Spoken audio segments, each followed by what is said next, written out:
Hello everyone, this is my professional briefing for teaching somebody to move off from the side of the road and to stop at the side of the road. It is pretty much the first lesson, the first moving lesson that you'll ever do with a driving instructor. Now I will say, before this lesson is done, the student would have had a full controls lesson. Okay, so they'll know what the steering wheel is, they'll know what all the pedals are and what the terminology is there, they'll know how to put their feet on the pedals, they'll know how to use the handbrake, they'll know what a rev counter is, they'll know what the mirrors are, what the glass is like in there and what the blind spots are like.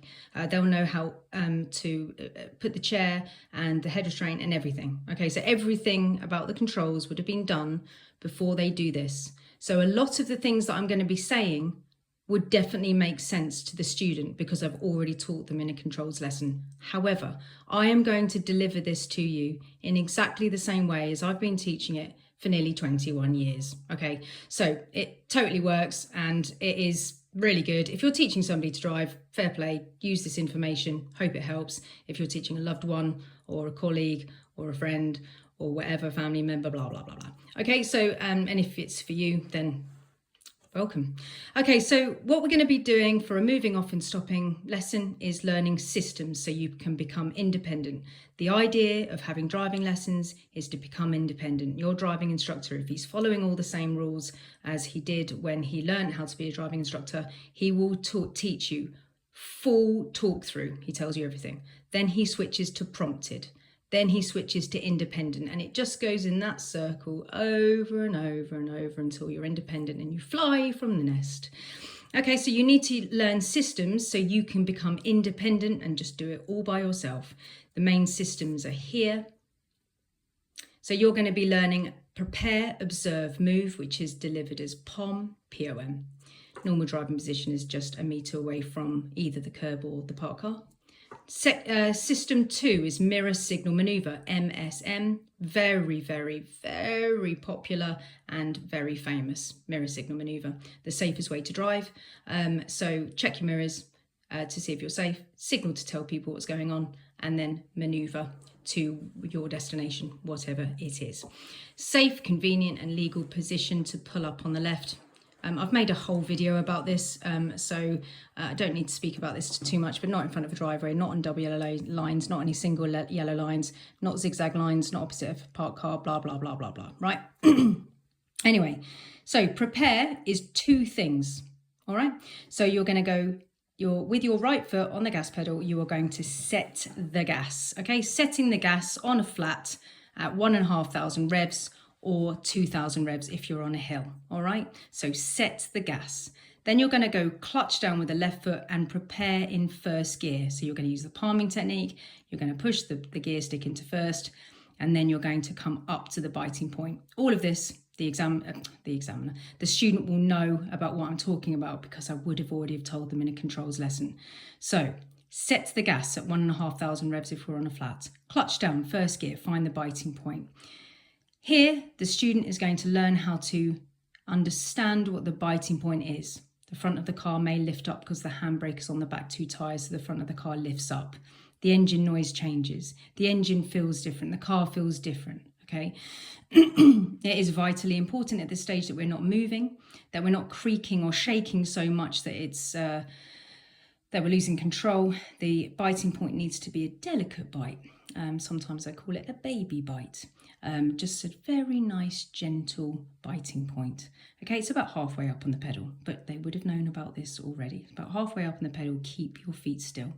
So once the car has been prepared, set the gas and find the biting point, keep your feet still. We're then going to observe.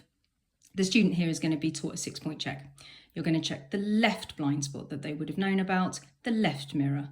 They're going to look forward. They're going to check their interior mirror, they're going to check their right mirror, and they're going to check their right blind spot for any hazards and risk or anything dodgy going on. At this point, they can have a really good look around to see whether it's safe for them to move off. And at this point, if it is safe and it is necessary, they would use a signal to the right, okay? Now, they would only signal to alert the oncoming people that they are going, all right, not the free moving people behind them if there is just a couple of people coming, because you don't want to scare the hell out of the people behind you by using a signal at the beginning.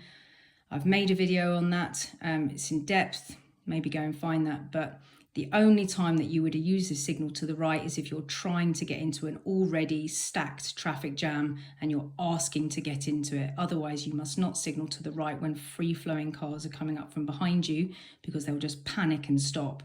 You're only signaling to alert the people in front of you, like oncoming cars and pedestrians and stuff like that.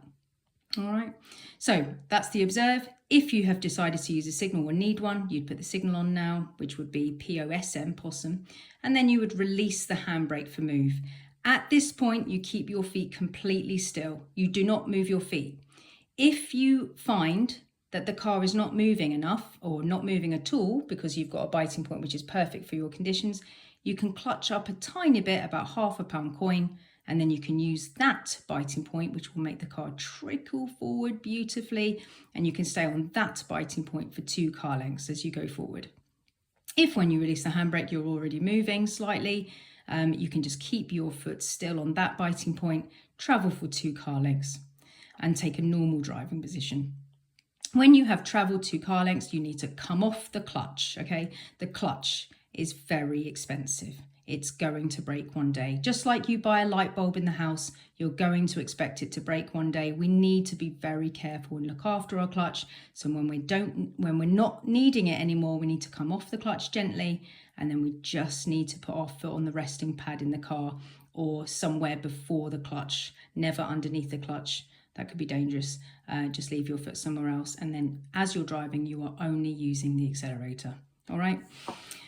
Taking a normal driving position about 1 metre away from the curb or the parked cars.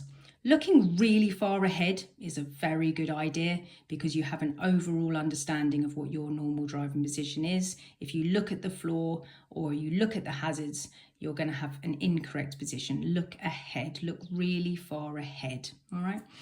Then we're going to try and identify a safe and convenient place to pull up on the left, all the places that I said to you before, not in front of a driveway, not on a double yellow line, not on a single yellow line, not on any zigzag lines, not opposite another parked car, not near a junction, 10 metres away from a junction.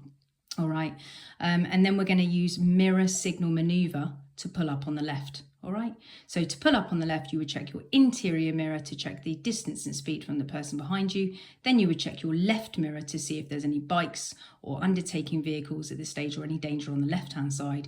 If you find that it's safe enough for you to pull up on the left, we're then going to signal to the left so everybody knows that we're coming in to park on the left, and then we're going to manoeuvre into the left like that. All right, now, as you're coming into the left, on the controls lesson, your instructor would have already given you a reference point that you can see as the driver that this curb goes somewhere in the middle of your windscreen. It's a reference point that you're going to need to find with your instructor. Otherwise, you're just going to come in and just hit the curb straight away or be miles away from it. So you're going to come in and you're going to get the reference point of this curb to go on your specific and personal reference point, and you're going to come in and have that in place. Then we don't want to stall. Because you're in first gear here, you're going to be going super slow. So it's okay for you to put your clutch down first, and then you are going to brake gently to stop. If you had any speed, which you very unlikely on your first lesson, you would need to use your brake first and then your clutch. But I highly doubt that's going to happen if you're learning moving off and stopping. If you're in gear 1, it's very likely that you're going to put your clutch down first and then use your brake afterwards. If you're in gears 2 to 6, you're going to use your brake first because you've got speed to kill, and then you'd put your clutch down. Because I need to make another video about that, but it's because the brake works more efficiently if it's used on its own first. In this slow situation, if you were to brake first, you'd probably stall. So in this particular situation, it's highly likely that you're going to put your clutch down first. So you do something called a controlled roll, which is a rolling section of driving, which you're allowed to do as you come to a stop. We need to keep that to a minimum. So you go clutch down, and then as you're braking, gently braking, you come to a gentle stop. As you come to a gentle stop, I'm laughing because it doesn't normally end up being a gentle stop. Just press your brake gently. When you come to a gentle stop, leave your feet exactly where they are. Don't move your feet. And then at this stage, you're going to put the handbrake on in the car by using your left hand. You're going to put it into neutral by using your left hand. And then you're going to turn your left signal off by using your left hand. And then you can take your feet off the controls. And then do it all again.